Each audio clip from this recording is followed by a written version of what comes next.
இனிமே கண்ணை மூடிட்டு கடலை எண்ணெய் வாங்கலாம்.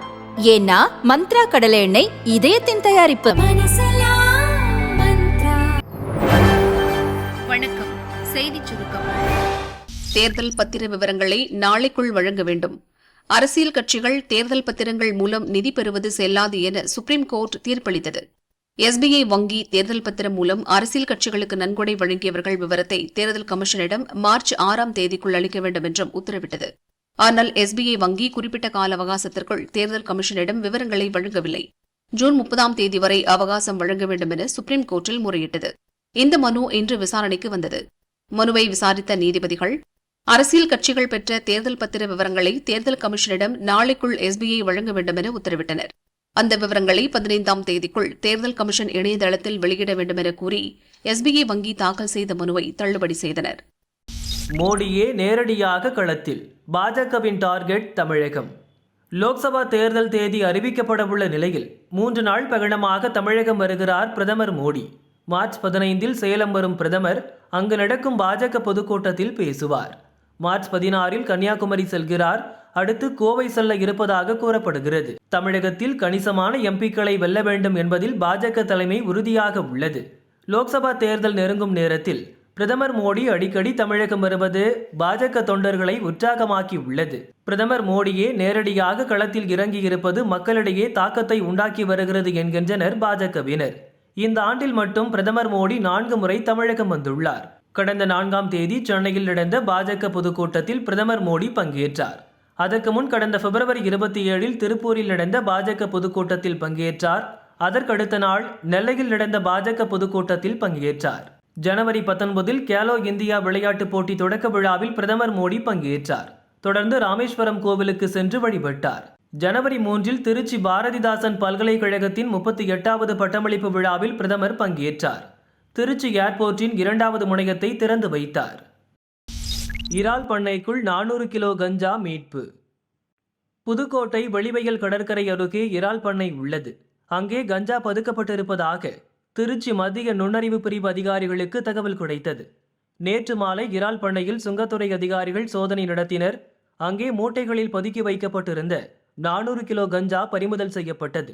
அதன் மதிப்பு 60 லட்சம் ரூபாய். இலங்கைக்கு கடத்தி செல்ல திட்டமிட்டது தெரிய வந்தது. பறிமுதல் செய்யப்பட்ட கஞ்சா மூட்டைகள் சுங்கத்துறை அலுவலகத்துக்கு எடுத்து செல்லப்பட்டது. இதுகுறித்து தொண்டி, நம்புதாளை உட்பட பல மீனவ கிராமங்களில் விசாரணை நடந்தது. இறால் பண்ணை உரிமையாளர் சுல்தானை அதிகாரிகள் தேடி வருகின்றனர். ராமநாதபுரம் மாவட்டம் தொண்டி, SP பட்டினம், தேவிப்பட்டினம், மரைக்காயர்பட்டினம், வேதாளை, தங்கச்சிமடம், மண்டபம், பாம்பன் பகுதிகள் இலங்கைக்கு மிக அருகே உள்ளது. இங்கிருந்து இலங்கைக்கு சட்டவிரோதமாக கஞ்சா, கடலட்டை, மஞ்சள், ஏலக்காய் உள்ளிட்ட பொருட்கள் கடத்தப்படுவது அதிகரித்துள்ளது. கட்டுக்கடங்காத நிலையில் போதைப் பொருள் புழக்கம். அதிமுக பொதுச் செயலாளர் பழனிசாமி வெளியிட்டுள்ள அறிக்கையில் கூறியிருப்பதாவது: புதுக்கோட்டை மாவட்டம் அறந்தாங்கியில் இலங்கைக்கு கடத்துவதற்காக வைக்கப்பட்டிருந்த 110 கோடி ரூபாய் மதிப்பிலான 100 கிலோ ஹசீஸ் என்ற போதைப் பொருளும் 874 கிலோ கஞ்சாவும் திருச்சி சுங்கத்துறை நுண்ணறிவு பிரிவினரால் பறிமுதல் செய்யப்பட்டுள்ளதாக செய்திகள் வந்துள்ளன. இந்த ஆட்சியில் போதைப் பொருள் புழக்கம் கட்டுக்கடங்காத நிலைக்கு சென்றுவிட்டது. அதிமுக ஆட்சியில் தனக்கு தும்மல் வந்தாலும் நான் பதவி விலக வேண்டும் என்று சொன்ன இன்றைய முதல்வர் ஸ்டாலின் தற்போதைய சூழலை கருத்தில் கொண்டு தார்மீக பொறுப்பேற்று இன்னும் ராஜினாமா செய்யாதது ஏன்?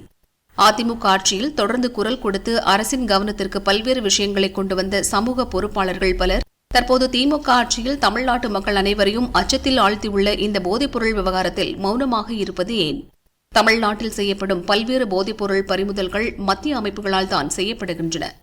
தமிழ்நாடு காவல்துறை கும்பகர்ண தூக்கத்தில் இருக்கும் முதல்வரை போலன்றி துரிதமாக நடவடிக்கை எடுத்து போதைப் பொருட்களற்ற தமிழகம் என்ற நிலையை எட்டுவதற்கான அனைத்து நடவடிக்கைகளையும் மேற்கொள்ள வேண்டும் என பழனிசாமி தெரிவித்துள்ளார். மாநில அரசின் திட்டங்களுக்கு ஸ்டிக்கர் ஒட்டுகிறார் மோடி. தருமபுரி, கிருஷ்ணகிரி, சேலம் மாவட்டத்தில் ரூபாய் 350.50 கோடியில் முடிவுற்ற 993 திட்டங்களை முதல்வர் ஸ்டாலின் இன்று துவக்கி வைத்தார்.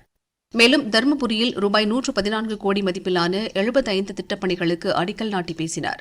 மகளிர் உரிமை திட்டத்தால் 1.15 கோடி மகளிர் பயன்பெறுகின்றனர். பெண்களை பொருளாதார அதிகாரம் உள்ளவர்களாக மாற்றியுள்ளோம். தமிழகத்தில் சொல்லாததையும் செய்யும் ஆட்சி நடக்கிறது. அனைத்து மாவட்டங்களையும் சமமாக மதித்து தமிழக அரசு செயல்படுகிறது. ஆனால் மாநிலங்களை மத்திய அரசு சமமாக நடத்துவதில்லை. தேர்தல் முடிந்த பின் மதுரை எய்ம்ஸ் கட்டுமான பணிகள் நின்றுவிடும். பிரதமர் வீடு கட்டும் திட்டத்திற்கு மாநில அரசு 3/4 பங்கு நிதி வழங்குகிறது. ஜல் ஜீவன் திட்டத்திற்கும் தமிழக அரசு 50% நிதி வழங்குகிறது. மாநில அரசின் நிதியில் மத்திய அரசின் திட்டங்களை செயல்படுத்தி தன்னுடைய ஸ்டிக்கரை பிரதமர் மோடி ஒட்டுகிறார். தமிழகத்தில் கோடிக்கணக்கான குடும்பங்களின் நலனுக்காக திமுக ஆட்சி நடக்கிறது என ஸ்டாலின் பேசினார். கட்சியில் உதய ஆதிக்கம், வருத்தத்தில் மாவட்ட செயலாளர்கள். லோக்சபா தேர்தலில் திமுக 21 தொகுதிகளில் போட்டியிடுகிறது. வேட்பாளரை நிறுத்துவதில் முதல்வர் ஸ்டாலின், சீனியர் தலைவர்கள், உதயநிதி என பல கோட்டாக்களில் நிர்வாகிகள் காய் நகர்த்தி வருகின்றனர். அதில் உதயநிதி கோட்டாதான் டாப்பில் உள்ளது. இளைஞர் அணியைச் சேர்ந்தவர்களுக்கும் சீனியர்களின் வாரிசுகளுக்கும் முக்கியத்துவம் கொடுக்க நினைக்கிறார். 21 தொகுதிகளில் 9 தொகுதிகள் வரை தம் விசுவாசிகளுக்கு சீட் வாங்கித்தர முயற்சிக்கிறார். இதற்காக ஒவ்வொரு மாவட்டத்திலும் படித்த இளைஞர்கள், விசுவாசமாக இருப்பவர்கள், பொருளாதார நிலை உள்ளிட்ட பல பிரிவுகளில் லிஸ்ட் தயார் செய்தும் வைத்துள்ளார். இது மாவட்ட செயலாளர்களுக்கு மன வருத்தத்தை ஏற்படுத்தியுள்ளது. கருணாநிதி இருந்தவரை கட்சியில் ஒவ்வொரு மாவட்டத்திலும் 2ஆம் கட்ட தலைவர்கள் கோலோச்சி இருந்தனர்.